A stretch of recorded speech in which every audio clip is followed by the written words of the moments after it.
নমস্কার বন্ধুরা, শুভ্রা স্টোরিজ আরও একটি নতুন ভিডিওতে আপনাদের সকলকে স্বাগত জানাই।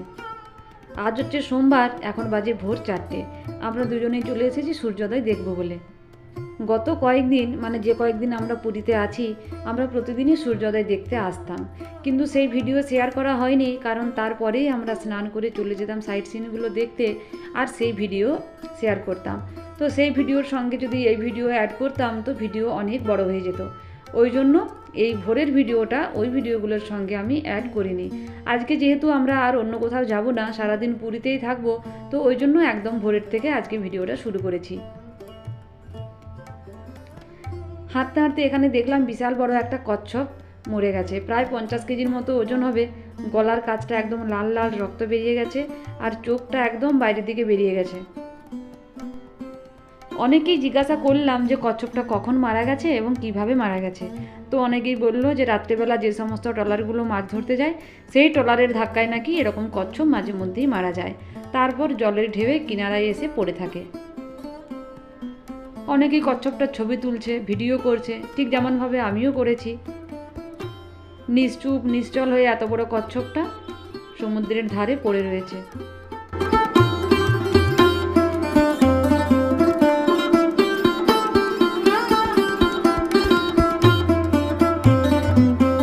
তারপর এদিকে আর একজন শাঁখ এনেছে, একটা বড় নেটের এক নেট শাঁখ নিয়ে এসেছে বিক্রি করার জন্য। বলছে নাকি এই শাঁখটা এই মাত্র সমুদ্র থেকে তুলে নিয়ে এসছে। এত ভোরে আপন আপন কাজে সবাই ব্যস্ত, তবে আমার যতটা জানা আছে যে শাঁখ তো সেই শামুকের মতোই, শাঁখের ভেতরে মাংস থাকে, তারপর সেটা প্রসেসিং করে বার করতে হয়, কিন্তু এই শাঁখগুলোতে সেরকম কিছুই নেই। তো যাই হোক, কিছু একটা হবে, আমার হয়তো জানা নেই। এখানে একজন এসেছে পৌরসভা থেকে, নাকি ইনি এসেছেন কচ্ছপটার সৎকার করার জন্য। সারা বছরে কটা কচ্ছপ মারা যায়, কিভাবে মারা যায়, সেগুলো নাকি এনাদের একটা খাতায় লিখে পৌরসভার কর্তৃপক্ষকে জমা দিতে হয়। সি বিচের মাঝখানেই বড় একটা গর্ত খুঁড়ে নিয়ে কচ্ছপটাকে সমাধিস্থ করা হলো। ভোরের সময় হাঁটতে এসে এরকম একটা দৃশ্য দেখতে হবে ভাবতেও পারিনি।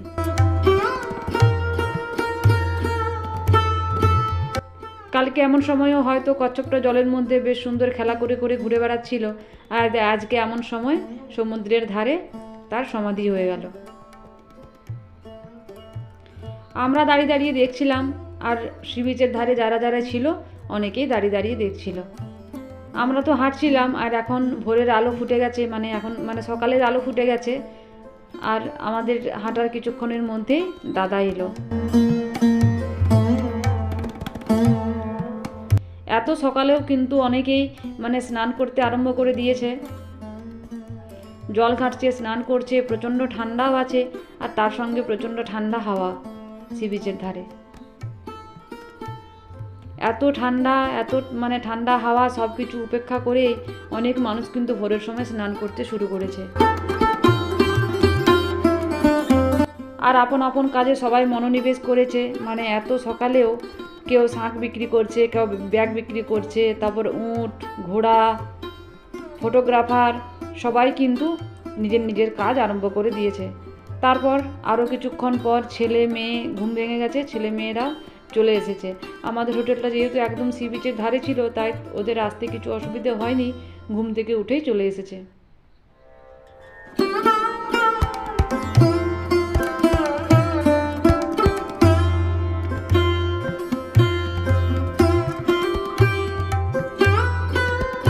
সমুদ্রের ঢেউগুলি যাচ্ছে আর আসছে, আর এগুলি দেখতে খুবই সুন্দর লাগছে। মনে হচ্ছে যেন দেখেই যাই। কখন ভোর 4টের সময় এসেছি, আর এখন মোটামুটি 6টা বাজে, কিছু মনেই হচ্ছে না। সময়টা যে কীভাবে সমুদ্রের ধারে পেরিয়ে যায়, সি বিচের ধারে, বুঝতেই পারা যায় না। এই যে দেখুন, সূর্যকে কোথায় দেখতে পেয়েছি। প্রতিদিনই আমরা আসি সূর্যোদয় দেখতে, কিন্তু সূর্যোদয় আর আমরা একদিনও দেখতে পাইনি। ওই যখন দেখি সূর্য, তখন দেখি সূর্য ওই যেখানে দেখালাম সেখানেই উঠে গেছে। তারপর আস্তে আস্তে সবাই এসে গেছে, সবারই ঘুম ভেঙে গেছে। দিদিভাই, সানাই, রূপ, লিপসা আর রানাই সবাই এতক্ষণে এসে পৌঁছেছে। কালকে রানাইয়ের শরীরটা খুব খারাপ ছিল, মানে যেদিনকে আমরা চিল্কা গিয়েছিলাম, আর জ্বরও এসেছিল রাত্রেবেলা। ওই জন্য ওর বাবা ওকে বলছে যে তুই জলটা একটু কম ঘাট। কিন্তু সবাই জল ঘাটছে, আর জল ঘাটার এমন মজা কেউই তো মিস করতে চায় না। তারপর আজকে আবার শেষ দিন।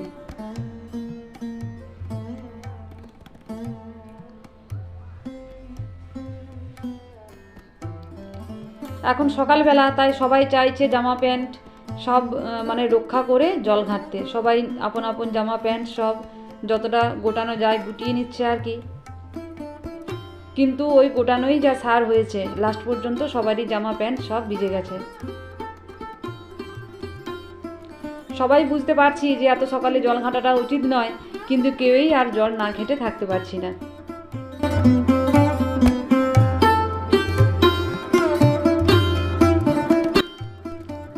তারপর দিদিভাইয়ের ইচ্ছে হলো এরকম একটা ট্রেন্ডিং পোজে ছবি তোলা, মানে এরকম করে হাতগুলো মেলে দিয়ে।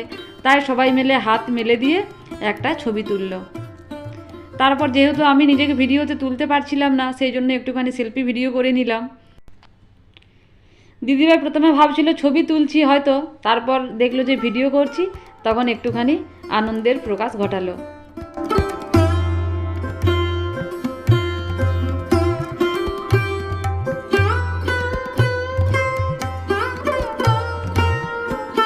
আজকে আমাদের পুরীতে শেষ দিন, তাই যার যা মনের মধ্যে ইচ্ছে আছে, হাঁটা চলা নাচা গাওয়া জল ঘাঁটা সব আজকেই পূরণ করে নিতে হবে।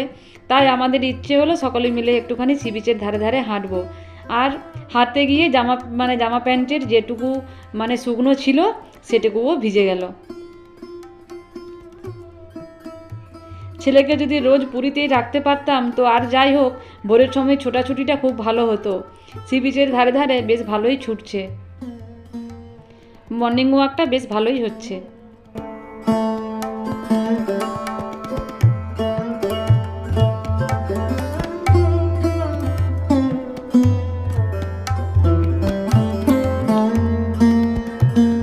এখন মোটামুটি 6:30 বাজে, আর এতক্ষণে রোদ উঠে গেছে। সবাই সোয়েটার টুপিগুলো ওই জন্য খুলে দিয়েছে। তারপর আমরা চলে এলাম রুমের মধ্যে ব্রেকফাস্ট করার জন্য। জিলিপি নিয়ে আসা হয়েছে, চপ নিয়ে আসা হয়েছে, আর স্যালাড করার জন্য কিছু স্যালাডের জিনিস নিয়ে আসা হয়েছে, টমেটো, পেঁয়াজ, মূলো, শসা। আর আসার দিনে আমরা যে মুড়ি নিয়ে এসেছিলাম সেই মুড়িও কিছুটা ছিল, সেগুলো দিয়েই আমরা সকালবেলার ব্রেকফাস্টটা সেরে নিলাম। খাওয়া দাওয়া সেরে ফের আমরা আবার চলে এলাম সি বিচের ধারে। যেদিনকে আমরা এসেছিলাম তার পরের দিনে, মানে প্রথম দিনে, সেদিনকে আমাদের 4 ছেলে মেয়েকে উটের পিঠে চাপিয়েছিলাম। আর সেদিন থেকে আমাদের সেদিনেই আমাদের চাপার কথা ছিল, কিন্তু সেদিনকে আর চাপা হয়নি। তো আজকে যদি না চাপি তাহলে আর চাপাই হবে না, কারণ আমরা কালকে তো বাড়ি চলে যাব। তো ওই জন্য আজকে আমরা উটে চেপে গেলাম। আমাদের বাড়িতে একটা ছবি আছে দেখেছি, মানে যখন আমার বাবা মা, আমার ঠাকুমা আর আমার 2 দিদি পুরীতে এসেছিল, তখন আমার বাবা 2 দিদিকে নিয়ে আর ঘোড়ার পিঠে চেপেছিল এবং ছবি তুলেছিল। আর সেই ছবি আমাদের বাড়িতে বাঁধানো আছে। আর তখন থেকেই ইচ্ছে ছিল যে ঘোড়ার পিঠে বা উটের পিঠে চাপবো যদি কখনো পুরী যাই। যদিও এখন অনেকটাই বড় হয়ে গেছি, সেই বয়সটা হয়তো আর নেই, তবে যাই হোক, সিং ভেঙে বাছুরের দলে একটুখানি না হয় মিশলাম। তবে 2 দিদি যেমন বাবার সঙ্গে চেপেছিল, আমার তো আর বাবার সঙ্গে চাপা হলো না, তবে যাই হোক চেপেছি উটের পিঠে। উটটা বেশ সুন্দর চলছিল, আর উটের চলার তালে তালে আমাদের শরীরটাও বেশ সুন্দর দুলছিল, ভালোই লাগছিল। আর উটের পিঠে চেপে চেপে পুরো পুরীটা দেখতে, সি বিচ, হোটেল, আরও নানান মানুষজন দেখতে বেশ ভালোই লাগছিল।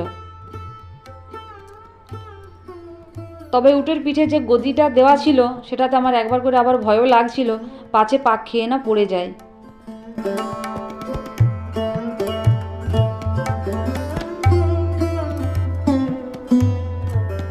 যাই হোক, পড়াপড়ি আমরা কিছুই হইনি, উটে চাপা হয়ে গেছে, আমাদের পয়সা ফুরিয়ে গেছে। আর কিছুক্ষণের মধ্যেই আমরা নেমে পড়ব উট থেকে। এবার সবাইকে বাই বাই করে দিয়ে আমরা উটের পিঠ থেকে নেমে গেলাম। আর এই যে 2 ভাই, একদমই এদের ছবি তোলা হয়নি, আর ওনারা ছবি তুলতে বেশ একটা চান না। তো বললাম যে একটুখানি দাঁড়িয়ে ছবি তোলো। তার যদি 1 মিনিটও স্থির হয়ে দাঁড়ায় ছবি তোলার জন্য, ছবি তো ওঠেনি, তাই একটুখানি ভিডিও করে নিলাম। জল ঘেটে স্নান করে আমরা এবার খাবার খেতে চলে এসেছি হোটেলে। বাঙালির প্রিয় মাছ ভাত, পোস্ত, ফুলকপির তরকারি, ডাল এসব দিয়ে আমরা লাঞ্চ সেরে ছাড়লাম। আর এখন এটা হচ্ছে রাত্রের খাবারের ভিডিও। রাত্রে আমরা খেয়েছিলাম রুটি আর তড়কা, আর সঙ্গে নিয়েছিলাম পুরী স্পেশাল মটকা রাবড়ি। এবার শুধু খুলে দেখার পালা যে ভেতরের মটকা রাবড়িটা কতটা সুন্দর আছে।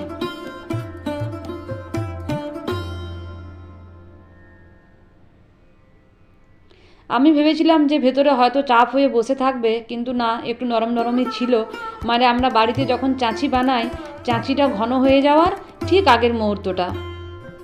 আর খেতেও ঠিক সেরকমই লাগছিল। যাই হোক, খেতে খুবই সুন্দর লাগছিল, খুবই ভালো পুরী স্পেশাল মটকা রাবড়ি। আর ভিডিওটিও আমি আজকের মতো এখানে শেষ করলাম। যদি ভিডিওটি কারোর ভালো লাগে অবশ্যই চ্যানেলটিকে সাবস্ক্রাইব করে দেবেন। ভিডিওটি শেষ তক দেখার